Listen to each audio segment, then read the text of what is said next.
Hello, good people. Thank you very much for tuning once again today. I'm so happy, guys, and I welcome you back to our channel today. Today, we're looking at Jordan Peterson, and this is how to become articulate. This is very interesting, guys. Let us just jump straight away and see what he has got for us. Thank you. You once said the most dangerous person is one who is articulate. What would you recommend to a one who wants to learn to speak in a more articulate manner?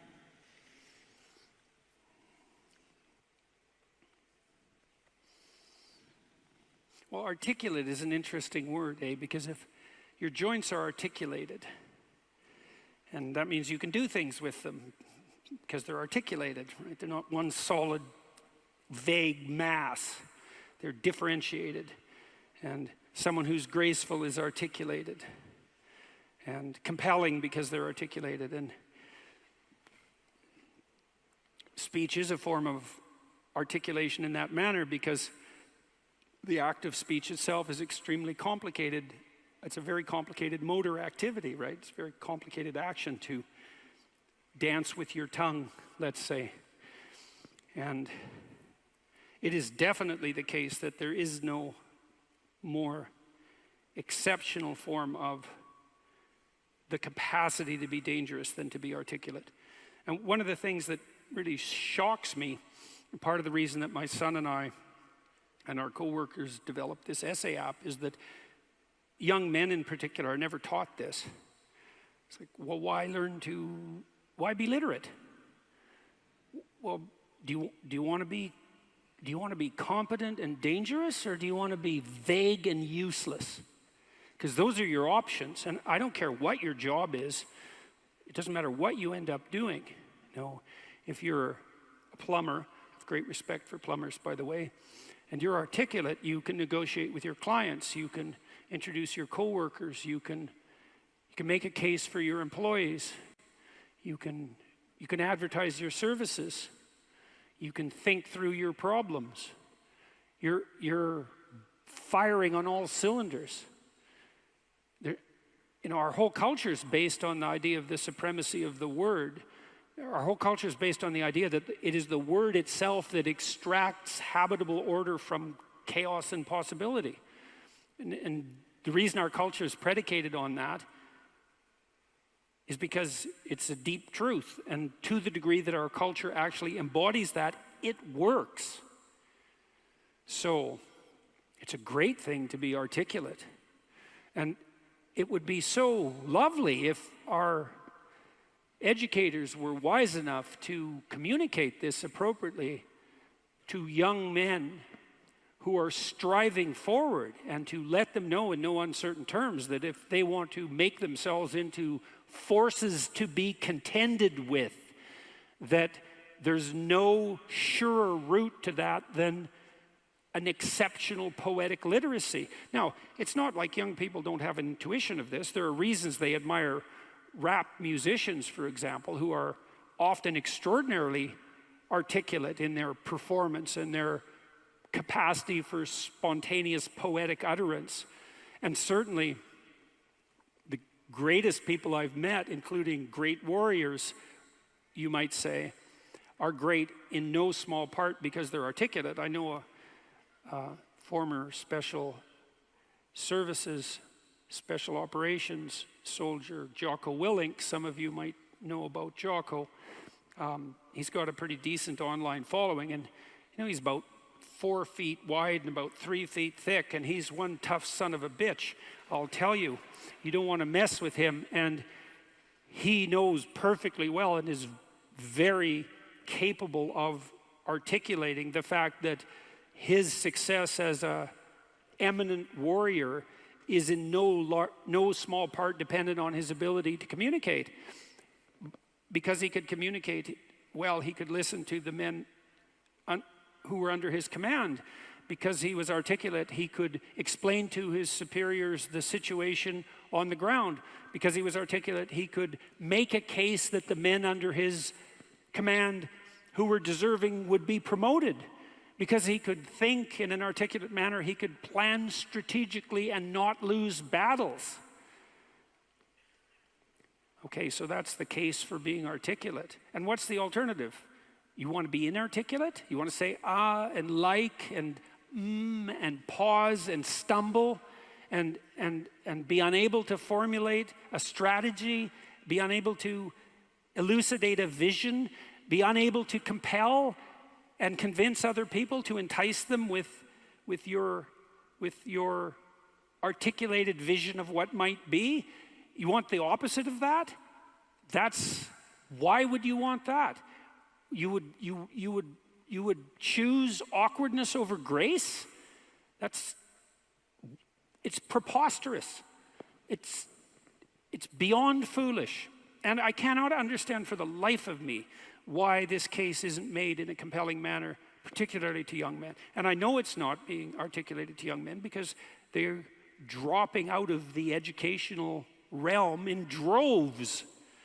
And it's unbelievably sad. So, how do you become articulate? Well, by paying attention to what you say. That's a good start. And what do I mean by that? I mean, pay attention to what you say. So you can think of this as an analogy.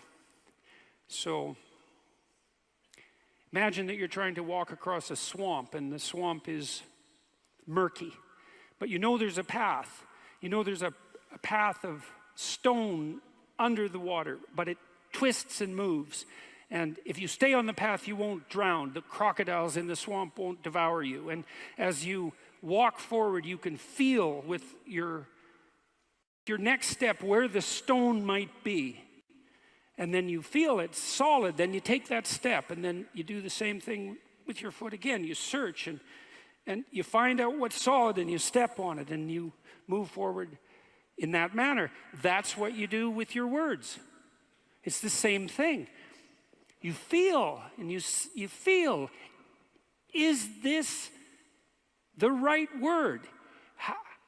Is the fact that I'm uttering it putting me together and making me intact and stronger, or is it tearing me apart and making me dissolute and weak? And you can learn to do that. I learned this in part from reading Carl Rogers, who's a great clinician, and Rogers believed that the integration of language and action was a necessary precondition for operation as an effective clinician, that you had to align what you said with who you were, and that one of the things that your clients would be evaluating you for was that capability. And you might say that someone with that capability manifest themselves as genuine and trustworthy. And more than that, I would say also as compelling and interesting, although that can be gamed.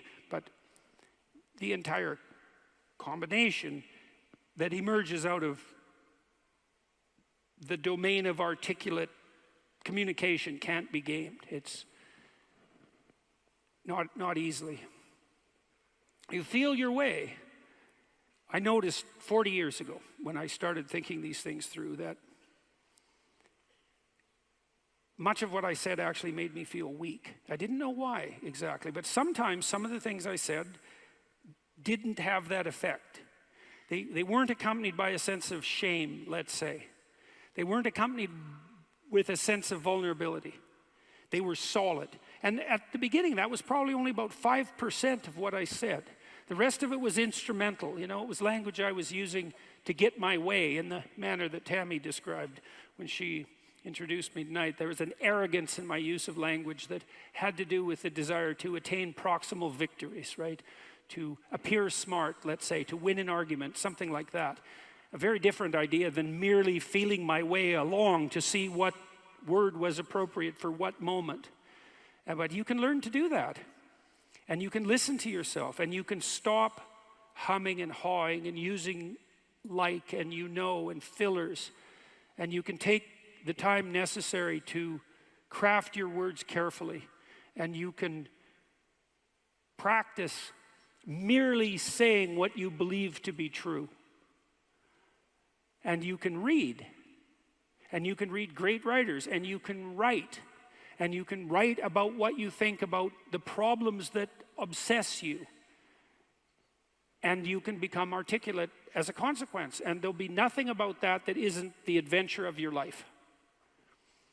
And so it's a moral endeavor in some real sense. Right? To become articulate is to become the master of your own tongue. And to become properly articulate is to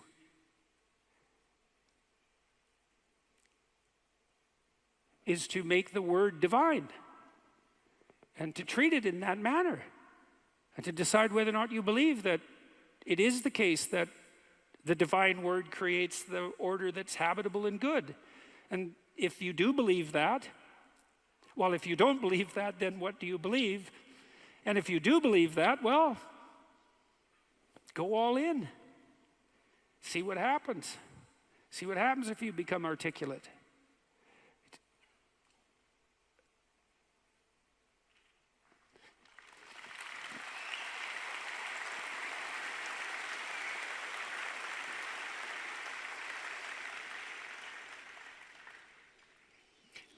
I'll give you one more small example. Tammy touched on this in the introduction too. She said she'd learned to pause. You can pause. It's a prayerful pause in some sense. When you're in a discussion with someone, you can ask yourself, they might present you with a question or a conundrum or a proposition, and instead of responding with what you know to be right, so to speak, you could just ask yourself, what do I actually think about that? But it has to be a real question. It has to be the kind of question that you'd pose to someone you didn't know. It has to be a question predicated on the idea that you might not know who you are, and that you could ask. And so someone will present you with a question, you think, okay, what do I think about that? But you have to want to know the answer, and then the answer will make itself known, because that's how thought works, and then you can just communicate that answer. And if you do that, you'll be interesting right away. You'll be interesting to the person that you're talking to. And if they do that to you, they'll be interesting too. And then if you both do that, you'll have an interesting conversation. And if you have an interesting conversation, you'll both grow as a consequence. And that's actually the pathway to growth. And you just wait. You can wait. You can open yourself up to the possibility that what needs to be said will make itself manifest, if that's what you are striving for, if that's what you're asking for. And then you can merely communicate that. You have to abandon instrumentality to do that. So one of the reasons Joe Rogan is so successful, by the way, is that that's what Joe does. He just asks questions. He isn't trying to get something from his guests. He's not trying to become more famous. He doesn't need any more money. There's no instrumental utilization of language in his discourse. He's just a humble lunkhead, you know, in the most profound sense, who would like to know more than he knows, and who asks all the stupid questions he can think up. And it turns out that he's actually very, very smart and very well educated now, after talking to hundreds and hundreds of people and listening. And so the stupid questions he asks aren't stupid, and they're questions that are shared by virtually everyone who's listening. And he takes his listeners along on this process of exploratory endeavor, and it's the pathway to success. And the same thing can be true of your life. The pathway to success is much,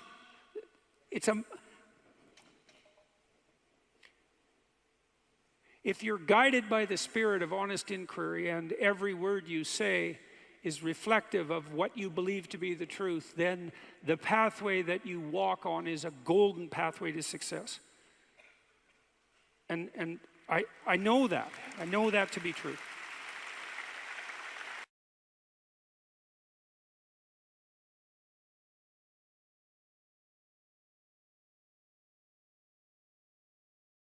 Oh no, oh my gosh, such a wonderful advice from Jordan Peterson, and I like it, how to become articulate. Such a very, very in-depth advice, guys. Thank you for watching, and do press that subscription button so that next time you'll be able to get these videos. See you again next time. Bye bye.